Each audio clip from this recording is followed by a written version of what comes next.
Oke, selanjutnya kita masuk ke modul praktikum yang kedua, yaitu Scalable K-means Clustering. Berikut ini adalah referensi yang dapat kalian gunakan untuk memperdalam pengetahuan kalian dalam praktikum ini. Yang pertama, kita akan membahas mengenai K-means Clustering. K-means merupakan salah satu algoritma clustering yang paling sering digunakan untuk mengelompokkan titik data menjadi sejumlah cluster yang telah ditentukan sebelumnya. K-means ini diimplementasikan juga sebagai estimator dan menghasilkan K-means model sebagai base model. Berikut ini beberapa parameter yang digunakan dalam latihan ini. Yang pertama adalah K, yaitu jumlah cluster yang diinginkan. Yang kedua adalah max iter, yaitu jumlah iterasi maksimum. Yang ketiga adalah init mode, yaitu untuk menentukan inisialisasi acak atau inisialisasi melalui K-means. Yang keempat adalah init steps, untuk menentukan jumlah langkah dalam algoritma K-means ini, di mana default dari nilainya itu adalah 2. Yang kelima adalah toll, untuk menentukan threshold yang akan digunakan untuk menemukan kategori cluster yang terdekat. Kemudian yang terakhir adalah seed. Nah, di sini kita akan men-setting dengan menggunakan random seed, sehingga beberapa proses memiliki hasil yang sama. Oke, yang pertama kita import pustaka yang kita butuhkan. Selanjutnya kita jalankan Spark kita. Di sini jangan lupa kalian ganti application name yang digunakan dalam modul praktikum ini.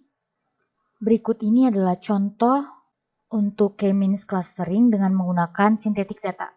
Kita import lagi pustaka yang dibutuhkan. Dan berikut ini adalah data sintetik yang akan kita gunakan dalam modul praktikum ini. Kemudian kita akan mengkonversi data tersebut ke dalam sebuah data frame, di mana header dari data tersebut adalah fitur. Kemudian kita tampilkan data yang sudah kita convert ke dalam bentuk data frame.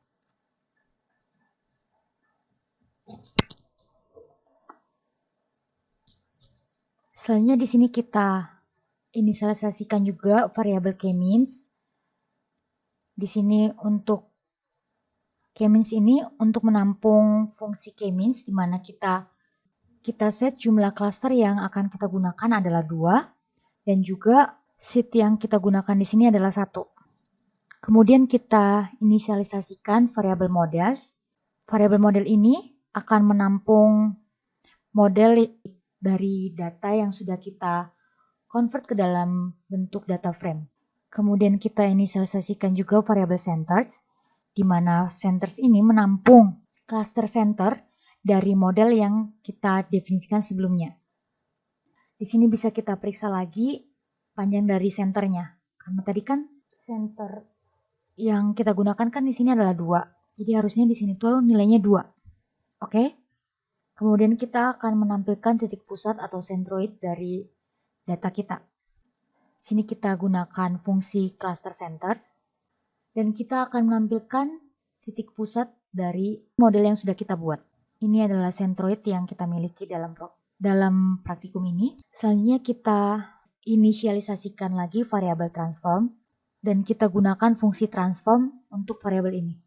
Kita lihat hasilnya. Kemudian di sini kita akan memeriksa kembali bagaimana kondisi dari model yang sudah kita buat. Di sini kan rows dari indeks ke 0. Untuk prediksinya itu kan 0. Kita akan mengecek apakah sama dengan nilai prediction yang terdapat pada rows indeks pertama. Kan 0 dan di sini 0. Di sini nilai prediction untuk rows indeks ke 0 adalah 0 dan di sini nilai prediction dari rows indeks pertama adalah 0. Jadi hasil yang akan diperoleh adalah true. Di sini kita bisa tampilkan rows data kita. Kemudian di sini kita akan melakukan pengecekan kembali terhadap nilai prediksi dari rows indeks kedua, yaitu 1, dengan nilai prediction dari rows indeks ketiga, yaitu 1. Karena sama, maka hasil yang akan kita peroleh adalah true. Kemudian di sini kita akan mengecek apakah model yang sudah kita definisikan tadi memiliki summary atau tidak. Dan di sini hasilnya true. Kemudian kita bisa mengecek bagaimana summary dari model kita tersebut. Ini kan kita mau ngecek. Kita di sini mau memeriksa summary dari jumlah klasternya. Makanya dihasilkan adalah 2. Kemudian di sini kita akan memeriksa summary dari cluster size, yaitu 2,2. Karena tadi kan cluster center kita ini kan memiliki indeks 2x2, makanya cluster size-nya di sini adalah 2,2. Kemudian kita akan mengecek summary dari training cost, atau training cost di sini merupakan jumlah kuadrat jarak titik ke pusat terdekatnya. Nilainya adalah 2. Kemudian di sini kita akan menyimpan model kita tersebut ke dalam penyimpanan sementara. Kita import di sini pustaka temp file dan kita definisikan sebagai berikut ini.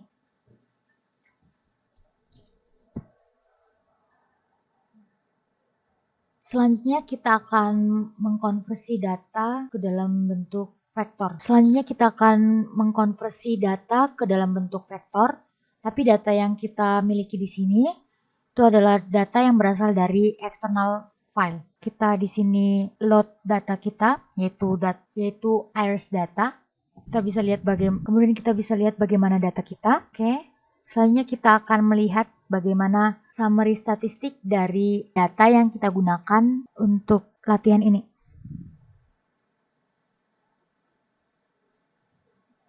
Oke, sama seperti sebelumnya, di sini kita mendefinisikan fungsi transdata yang akan mengkonversi data eksternal kita ke dalam bentuk vektor. Dengan menggunakan nilai cluster yang sama dengan latihan sebelumnya, yaitu 2, kita di sini akan menjalankan k-means dengan nilai k sama dengan 2 tersebut. Selain itu juga kita akan melakukan evaluasi terhadap hasil clustering yang diperoleh dalam latihan ini. Oke, di sini kita set nilai dari variabel prediction, kemudian kita definisikan variabel cost index k, dan kita juga di sini mendefinisikan variabel evaluator yang akan kita gunakan untuk melakukan evaluasi terhadap clustering dengan menghitung hasil skor dari siluet analisis yang akan kita gunakan. Di sini kita bisa lihat bagaimana nilai dari variabel prediction yang sudah kita definisikan.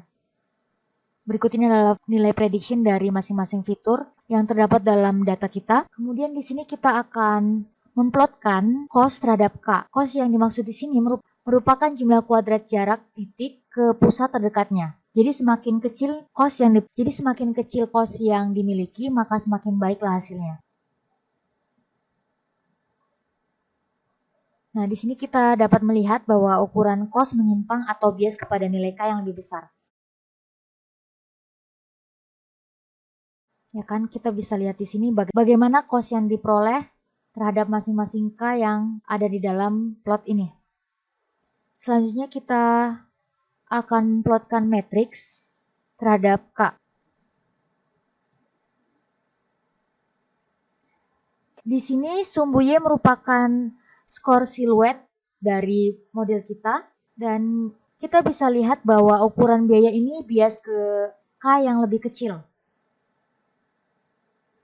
Dengan metrik siluet, kita harus memiliki K sama dengan 2. Tapi kita tahu kebenaran dasarnya atau ground truth-nya, yaitu K yang kita miliki dalam data kita ini, data iris ini adalah 3. Anda dapat membaca deskripsi dari data iris ini dengan menghitung spesies unik dari data tersebut. Oke, selanjutnya masuk ke dalam exercise. Di sini kalian dapat melakukan analisis lebih lanjut dari data irisnya, dan untuk exercise yang ketiga, kalian juga dapat melakukan clustering terhadap data yang lebih besar. Sekian penjelasan modul untuk praktikum ke-9 ini. Jika ada yang ingin didiskusikan, dapat disampaikan melalui grup. Terima kasih.